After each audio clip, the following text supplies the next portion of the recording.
Hi friends, welcome back to smart Purna. ఈరోజు వీడియోలో మరోసారి కొత్త వంటకం చూపించబోతున్నాను. మష్రూమ్తో ఫ్రై ఎలా చేసుకోవాలో చూపించబోతున్నాను. ఇది అచ్చు చికెన్ ఫ్రైలా చాలా అంటే చాలా టేస్టీగా ఉందండి. నేను ఎప్పుడైనా పుట్టగొడుగులతో చేస్తే గ్రేవీలా చేస్తాను, కానీ నేను మొన్న మా అత్తగారింటికి వెళ్ళినప్పుడు మా అత్తగారు పుట్టగొడుగులతో ఫ్రై చేశారు. నాకు కొంచెం డిఫరెంట్గా అనిపించింది.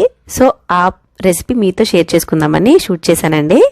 ముందుగా మష్రూమ్స్ని ఇలా చిన్న చిన్న ముక్కలుగా కట్ చేసుకోవాలి. తర్వాత ఈ మష్రూమ్స్ని ఒక 5 నిమిషాల పాటు వాటర్లో నాననివ్వండి. అలా నానబెట్టినట్లయితే దీనికి ఉన్న మట్టి అంతా కూడా పోతుంది. తర్వాత 2-3 సార్లు వాటర్తో వాష్ చేసేసుకోవాలి. మష్రూమ్స్ని ముందే వాష్ చేసే కంటే ఇలా కట్ చేసుకున్న తర్వాత వాష్ చేస్తే వాటికి ఉన్న మట్టి పూర్తిగా పోతుంది. ఇలా నీట్గా మష్రూమ్స్ని వాష్ చేసేసుకున్న తర్వాత దీంట్లో కొంచెం కల్లుప్పు వేసుకోవాలి. అలాగే ఒక 1/2 టేబుల్ స్పూన్ పసుపు వేసుకోవాలి. కల్లుప్పు యూజ్ చేయండి, టేస్ట్ బాగుంటుంది. ఇలా మష్రూమ్ పీసెస్కి ఉప్పు పసుపు పట్టించేసిన తర్వాత స్టవ్ ఆన్ చేసుకొని అవి మంచిగా ఉడికించేసుకోవాలి. మష్రూమ్స్ 70% కుక్ అయిపోయిన తర్వాత స్టవ్ ఆఫ్ చేసేసుకోండి. స్టవ్ ఆఫ్ చేసేసుకొని చల్లారిపోనివ్వండి.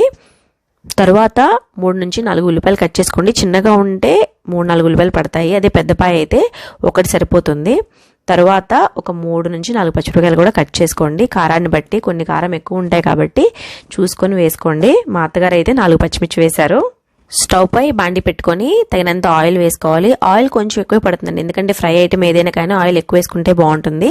ఆయిల్ హీట్ అయిన తర్వాత మనం ముందుగా ఉడికించి పెట్టుకున్న పుట్టగొడుగులు మొత్తం కూడా అందులో వేసేసుకొని 1 నిమిషం అలా మగ్గిన తర్వాత దాంట్లో ఉల్లిపాయలు, పచ్చిమిరపకాయలు, కరివేపాకు వేసేసుకోవాలి. వేసుకున్న తర్వాత ఒకసారి మళ్ళీ కలుపుకొని స్టవ్ని మీడియం ఫ్లేమ్లో ఉంచుకొని ఒక 5 నిమిషాల పాటు వేయించుకోవాలి.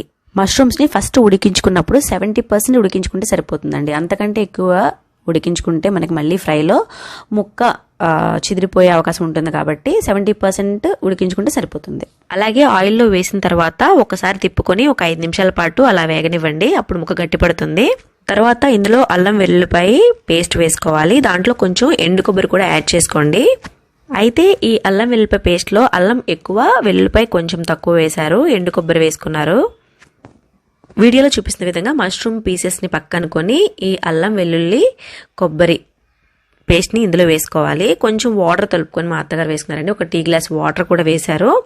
వేసి మొత్తం కలిపారు ఒకసారి. ఇప్పుడు మూత పెట్టుకొని దగ్గర పడేదాకా, అంటే వాటర్ మంచిగా ఇంకిపోయేదాకా ఉడికించుకోవాలి. ఈ ఫ్రై చేయడానికి 2 ప్యాకెట్స్ యూజ్ చేసామండి. పుట్టగొడుగులు ప్యాకెట్స్ 2 తీసుకొచ్చారు. వెల్లుల్లిపాయ పేస్ట్ వేసిన తర్వాత స్మెల్ గుబాలించి కొడుతుందండి. టేస్ట్ చాలా అంటే చాలా బాగుంది. ఇదిగోండి, ఈలోపు నేను ఒక ముక్క కూడా టేస్ట్ చేసేసాను. ఇప్పుడు ఇందులో 2 table spoon garam masala add చేసుకోవాలి. మా అత్తయ్య గరం మసాలా ఇంట్లోనే ప్రిపేర్ చేస్తారండి. చాలా అంటే చాలా ఫ్లేవరబుల్గా ఉంటుంది.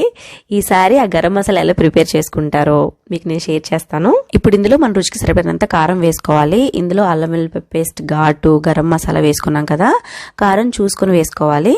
గరం మసాలా వేసుకొని 2 మినిట్స్ ఉంచిన తర్వాత స్టవ్ ఆఫ్ చేసేసుకోవాలి. కొంచెం కొత్తిమీర వేసుకొని దించుకుంటే ఆహా ఏమి రుచి అన్నంత రేంజ్లో ఉంటుంది.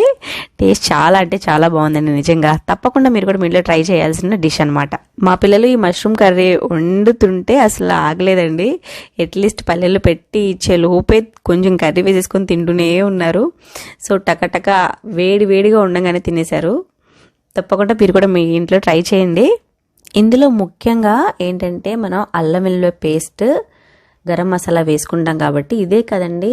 ఇంకా వేరే ఏదైనా నాన్ వెజ్ ఐటమ్స్ వండినా కానీ మనం దాంట్లో కారం చూసుకొని వేసుకోవాలి. అప్పుడే మనకి పర్ఫెక్ట్ టేస్ట్ అనేది వస్తుంది. లేదంటే కారం ఎక్కువ మంటగా ఉండడం అలా ఉంటుంది. ఈ వీడియో మీకు నచ్చినట్లయితే లైక్ చేయండి, షేర్ చేయండి, కామెంట్ చేయండి. ఇలాంటి మరెన్నో వీడియోస్ కోసం నా ఛానల్ సబ్స్క్రైబ్ చేసుకోండి. Thank you.